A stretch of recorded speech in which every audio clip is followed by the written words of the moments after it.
Grew up in a Muslim environment, and we didn't talk very much about God because in my home God was far away and we had to be respectful of Him. However, we never really talked to God, or it was not a personal God. We knew, all of us, that God had created us, there was a God, and if we did something wrong, He would punish us, and if we did something good, maybe or maybe not, He would reward us. One day I felt like I was unfairly punished by my mother. I didn't do anything wrong, and she asked me to go to the corner of the room after I was punished, and I didn't know. I just wanted to climb all the walls and everything, and I felt it was so unfair. And suddenly I heard a voice who told me, "Hey, Shireen, it's okay. It's your mom. Just love her. Everything will be fine." And I started to hearing this voice, and I just felt peace. Just peace came over me, and I just forgot about all that punishment and everything. And I personally was used to call that voice my God, and my God was in the corner of the room. That was all I knew. Otherwise, my mom and dad's God, it was far away, and if we would do something wrong, He would come and punish us. So this was how I grew up. There were a lot of things happening around us in our country, and there was a revolution and everything, and I was in the middle of it. And therefore, for my own safety, they decided to send me to France to study and to finish up the high school and to go to university there. Somehow, miraculously, I ended up in a convent together with nuns and priests, and I was the only one who was not, who did not know Christ. And, I was just observing those people who were serving me, who had not done anything. I did not even pay them. I was living with them.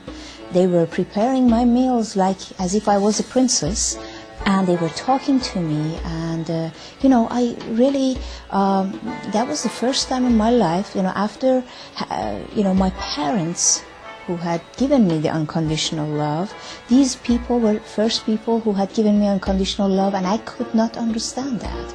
And, I just wanted to know what was going on in their mind, in their heart and everything.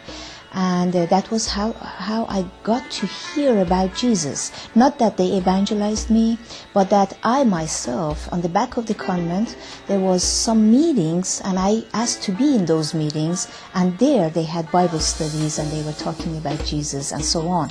Now, I did not know, as I looked at my dictionary, Jesus, for us, it looked like, I knew about Him, He was a prophet. And at the end of the Bible study, they told me that Jesus was Son of God. And that did not really seem very intelligent to me. However, I looked at them, and they were mostly professors at universities, very highly educated people in those Bible studies and everything. So that made me even think more about maybe not everybody here is crazy. Maybe I should investigate more and to know more about Jesus. And, I put almost God to test. And at the start, it was difficult for me to call God as Father, Jesus, Son of God, and so on. Nothing made sense to me, actually. But, because of the unconditional love that I was receiving every single day, although I was a naughty girl, I did lots of wrong things, and I did all the wrong things of the world, and still they were smiling and showing me grace, and they loved me. I thought, wow, even if my mother had been there, I would have received some punishment, and they don't even want to punish me. I mean, I was fascinated with them. I thought, wow, this is, I just have to find out about this mystery. And the more I got to know about Jesus and whatever He did, I was fascinated with Him, with His character, and I wanted to become like Him. My way of thinking was a little bit like Jesus. He had come to save the world. I want to do the same. I wanted to go and save the world. And I called Jesus as my favorite man. He was not really my God, but He was mostly my favorite man. And so this was how I had it until series of events and miracles happened where I was directed to Norway, in north of Europe, and I ended up in a Lutheran church there, and I discovered more about Jesus there, and and the unconditional love. For me there, I converted to Christianity. However, for me it was just like changing religion. Still, I felt like I had not given my heart to Jesus. So because I always, my way of thinking was that I came from a society where they ignored women, where they disrespected women, where women were inferior. So by going and, just trying to become like Jesus and trying to do like other Christians, I could become a better person. Until I came to a point in my life where I had lots of problems, and I felt like there was no way out for me. As I was crying, and I didn't know whom to cry to, I had a cross in the corner of the room, I had the Bible, but it was there. And suddenly I fainted there, and I had a very, very strong vision. And this was, in that vision, I saw a man coming from that way, and he was dressed like, they showed Jesus dressed on the cross. And everybody had raised their hands, and I was in the third row. And everybody raised their hands, and they wanted to touch him, and he let himself be touched. And suddenly I cried, and I said, "Oh, Father Jesus, please come and help me." And in that vision, it didn't seem like he heard me, but he came closer and closer. As he came closer, I just looked at his eyes. The only thing I wanted to know if he was mad at me. In a Muslim, the Muslim way of thinking is that you are not really a sinner until you have really sinned and done something wrong. And so that was for me the first time standing in front of God and feeling like I was a sinner and I really did not deserve to be forgiven. That was how I stood in front of him in that vision. And I was just looking and seeking in his eyes if there was a way he could forgive me from what had happened. And I didn't know what had happened. However, can you forgive me in this situation? Is there any way out? And as he came closer, I looked at his eyes. I felt like his eyes had suffered so much. However, suddenly he opened up his arm and he asked me to go to him. And I could not believe. It was as if they had given me the whole world. I ran to him like crazy. I took around his neck and I said, I don't care where you go, but wherever you go, I will be hanging from your neck.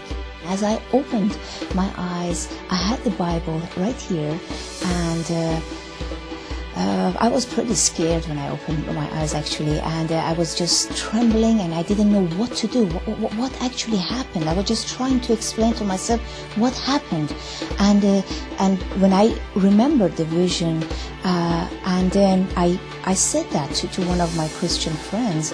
He said that, well, that was the first time you really repented, and I think you got saved. And the most amazing thing was that everything that I hated before I liked now, and everything that I liked before I hated now. All the worldly music and so on did not make sense. And when even reading the Bible, I had the Bible right next to me, so as I opened it, it was as if the words meant something else. It was some cover from my eyes that was taken away. I could see and I could understand the Word of God. And it was amazing. I cannot tell you. I felt like a new person. The other person died. What happened to the other person? I could not explain it.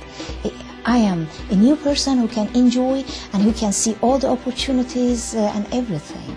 I remember the God at the corner of the room, the voice that was already talking to me then, the voice that was giving me peace. And they said that, God, will you give peace that is beyond our understanding? And suddenly, everything fall in the right place. Just I felt like, wow, so he was that and he did this, and it felt like a plan that he really wanted me to be saved. And in spite of the situations, he used every difficult situation to make himself known to me, and yeah, I'm very privileged to know Jesus today. This is a person that you can talk to, and you really want to have the Spirit of God in your life to guide you, because otherwise your life does not make sense at all. And you would want a God who empowers you. You would want a God who gives you wisdom. You really would want that, than a God who just sits there and observes you. Oh, you did this, so you're going to be punished. I'm not sure if you're going to heaven, or you're going to go to the opposite side. You know, you would want a God who really give you unconditionally, abundantly His love. That's what you would want to have. I mean, it's not even to be compared with any religion or any type of faith. Understanding unconditional love was something very important, and many times as I myself approached a Muslim friend, it has been like, I understood for them, it was like, oh, she wants to make us the member of her church, she wants us to do this, that's why she's doing that.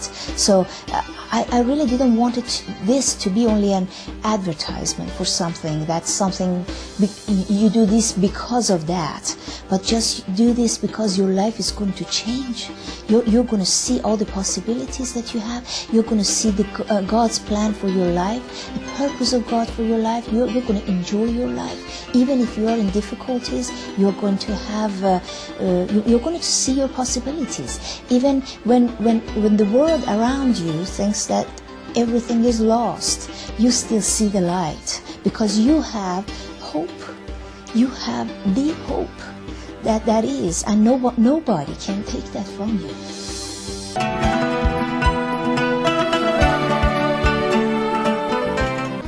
عندما كان المسيح على الأرض شفى الناس من أمراض مستعصية، وقام بعجائب عديدة متنوعة.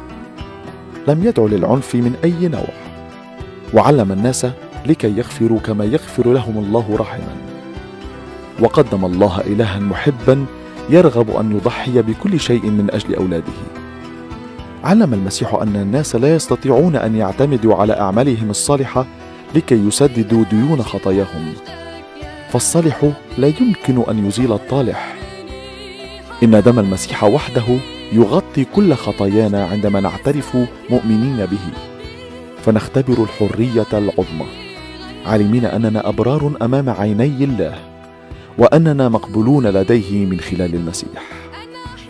قال الرب يسوع المسيح في بشارة يوحنا في الفصل 5 والعدد 24: الحق الحق أقول لكم، إن من يسمع كلامي ويؤمن بالذي أرسلني فله حياة أبدية، ولا يأتي إلى دينونة، بل قد انتقل من الموت إلى الحياة.